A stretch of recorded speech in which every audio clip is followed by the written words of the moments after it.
ஓம் ஸ்ரீ சாய்ராம். திருப்பள்ளி எழுச்சி பாடல்கள் ஒவ்வொன்றாக சிந்தித்து வருகின்றோம்.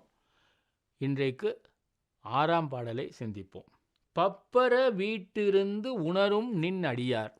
அதாவது வீடு பேற்றை அடைந்த நிலையிலும் கூட இருக்கக்கூடிய, இன்னும் உன்னை தொடர்ந்து வழிபாடு செய்திருக்கக்கூடிய உன்னுடைய அடியார்கள், பந்தங்களை அறுத்து இந்த சமநிலையில் இருக்கக்கூடிய அவரும் பலரும், மை தீட்டிய கண்களை உடைய பெண்களும், இவர்கள் எல்லாரும் உன்னை எப்படி வணங்குகிறார்கள், உன்னை எப்படி வழிபாடு செய்கிறார்கள் என்றால் மானிடர்களைப் போலவே அவர்கள் வணங்குகின்றார்கள் அப்படின்னு சொல்லி, தாமரை மலர்கள் மலர்கின்ற குளிர்ச்சி பொருந்திய வயல்களால் சூழப்பெற்ற திருப்பெருந்துறை உரை சிவபெருமானே, எல்லாவற்றையும் என்னுடைய வினைகளையெல்லாம் நீக்கி இந்த பிறப்பை நீக்கி உன்னுடைய பாத கமலங்களில் என்னை சேர்த்து கொள்வாயாக.